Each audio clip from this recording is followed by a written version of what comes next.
Right, so it is day 116 on my attempt to plant a tree every single day here at my home just outside Lusaka, Zambia. So let's get on with it. Right, so the concrete slab behind me is actually the footing for where my grandmother originally put her caravan when she first came here. But it's quite handy having a solid structure when you're planting trees from higher rainfall areas, because it means that you get runoff from those, and for trees that want a little bit more water than occurs naturally in the area, it's really good having that as a way of sort of effectively doubling their rainfall, because they're getting the water from where they're standing and the water from the solid structure next to them. So we're going with one of the most tropical of the citrus today, which is Citrus pomelo. This is a true species, although it's grafted onto a rootstock of probably rough lemon, which is not a true species. It's a wonderful giant grapefruit-like fruit, but without the unpleasant bitterness of grapefruit.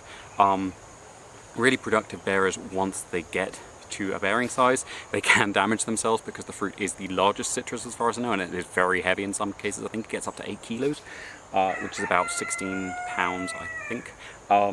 And to try and limit the interest from the chickens, although nothing will work entirely, but to limit their effect in the longer run, I'm putting in a little low cataphractus palm, which should spread out, create a nice low thicket around the base that shouldn't be too penetrable, so its shallow roots should be protected from the chickens digging and scratching by that. And then we are going to be putting in some Kalinko Fetchinkoi, which should again fill out, cover the ground a little bit faster than the palm tree will, and hopefully protect them both. And then we're going to be putting in a little piece of aloe cameroni, just because I found a piece that the chickens had kicked off into the undergrowth when I did have succulents here and it was still alive, so I thought I'd best replant it. And I'm putting a few little sticks in there just to make it a little more uncomfortable for the chickens to sit and scratch right next to this little tree, and hopefully that will work.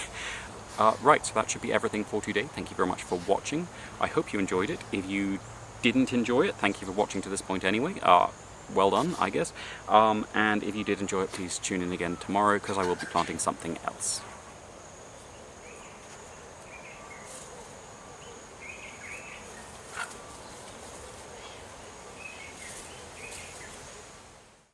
Right, so this is a house gecko, and they don't usually look like this in houses. They're beautiful little creatures. Usually they have tails, but this one has taken up residence on the outside of the chicken hutch, so it's quite fortunate that all that's missing is its tail, really.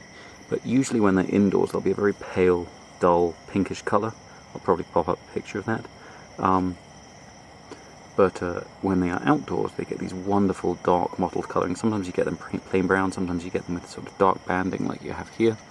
But just wonderfully different looking. And if it moves inside, within a week or so it'll be the same pale, sometimes within a day.